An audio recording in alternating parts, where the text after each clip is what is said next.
Ok, chicos, entonces venimos haciendo el barrido desde los 60, los 70, la 72, con la formación del PNUMA, hablamos del informe Bronland del 83 y llegamos, una de las conclusiones que es la que quiero que evalúen es si la pobreza o los pobres son los detonantes de los problemas ambientales.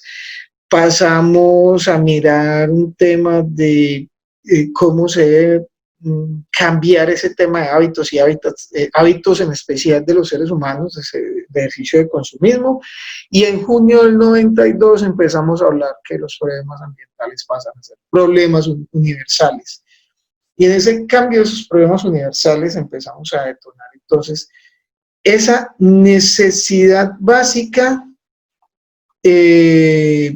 de la humanidad o lo que la humanidad requiere para la satisfacción de esas necesidades. Entonces, ya cuando empezamos a hablar de necesidades básicas, empezamos a hablar de elementos como que han sido universales de una u otra forma. Si ustedes lo notan, han sido universales desde el paso del hombre por la tierra, desde las cavernas, los cavernícolas hasta el día de hoy. Estos elementos han sido importantísimos. Hablamos de alimentación vital, vestido, entonces todo el tema de cómo puedo trabajar, qué es lo que puedo utilizar, entonces ya empezamos a hablar de las telas, primero con el cuero de la vaca, después empezamos a mirar cómo cultivar algodón, los tejidos o los textiles semisintéticos, los sintéticos, etcétera, etcétera.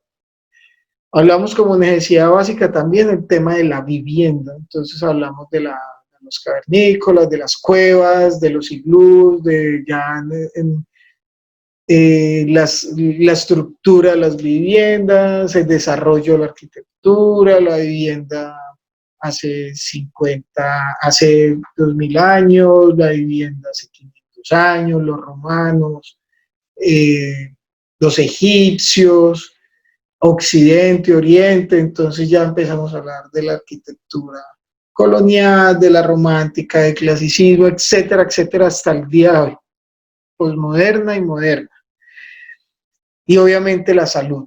Entonces esos son los elementos, la satisfacción de esos 4 elementos de necesidades básicas es lo que busca la humanidad. Y a través del desarrollo sostenible o a través de nuestra naturaleza se ha ido satisfaciendo. Entonces ahí encontramos un elemento muy, muy importante y particular que se denominan los servicios ecosistémicos. Y es esa posibilidad que tengo yo como ser humano de satisfacer las necesidades a partir de los elementos que la propia naturaleza me provee. Tenemos comida, tenemos alimentación, tenemos vivienda también, si lo podemos ver de manera natural, y obviamente el vestido que lo podemos incorporar desde el cuero de los animales para nuestra protección. Entonces, teniendo en cuenta eso,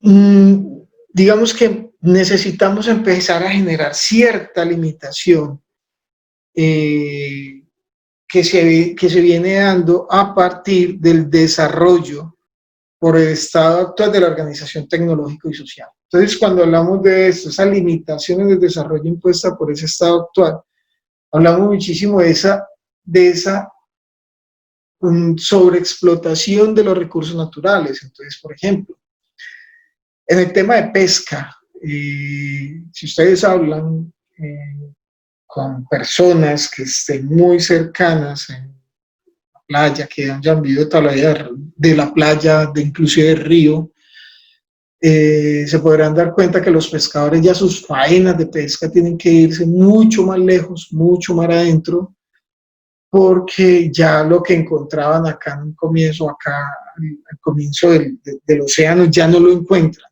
Y es que hubo tanta sobreexplotación con dinamita, electricidad, con elementos no convencionales que acabaron por deteriorar por completo, generar un deterioro completo del ecosistema.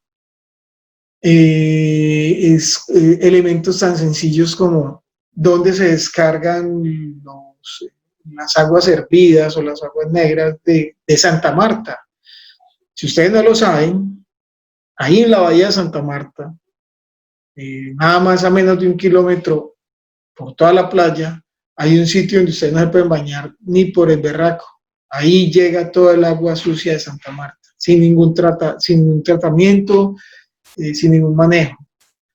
Mientras que, por ejemplo, los que han tenido la posibilidad de ir a San Andrés y Providencia, San Andrés y Providencia se considera como Sea Flowers, una reserva de la biosfera, Sea Flowers.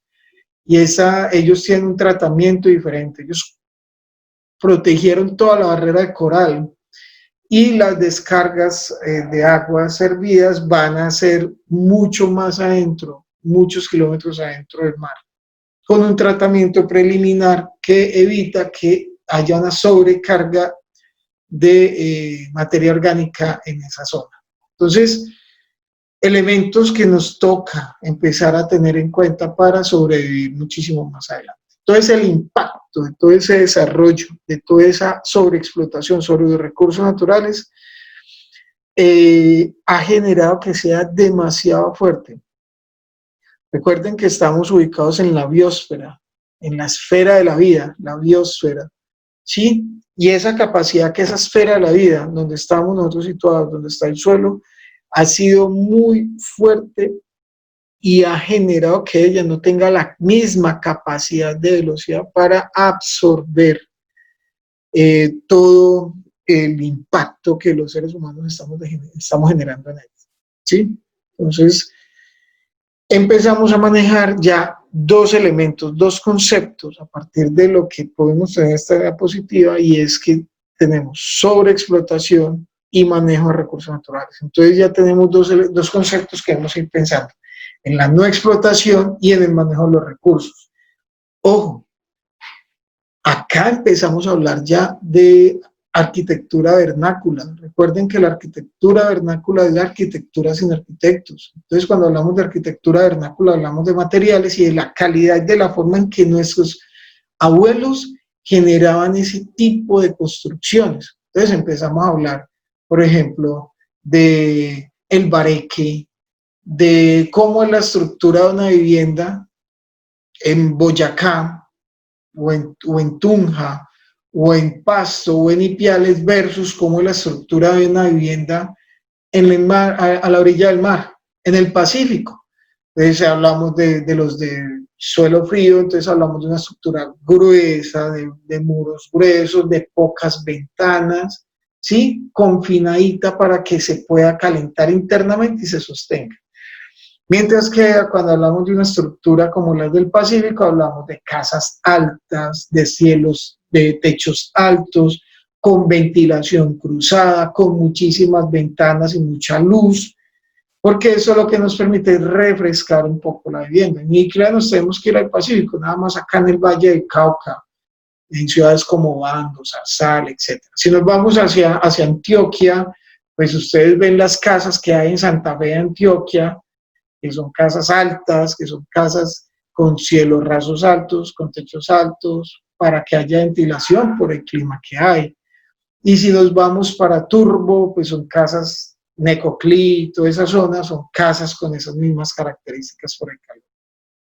Mientras que acá en Caucasia o en estas zonas de clima frío, pues el clima, creo que es Caucasia, perdón, sí me equivoco, pero ya son viviendas diferentes, con una tipología diferente, que eso ayuda a conservar esta materialidad. Allí ya empezamos a hablar sobre el manejo de los recursos naturales para poder generar este tipo de construcciones. Y empezamos a pensar en esa solidaridad que necesitamos tener nosotros con las generaciones futuras, pensado en un ejercicio de equidad frente a lo que se requiere para sostenibilidad y conservar los recursos necesarios para la conservación de las especies.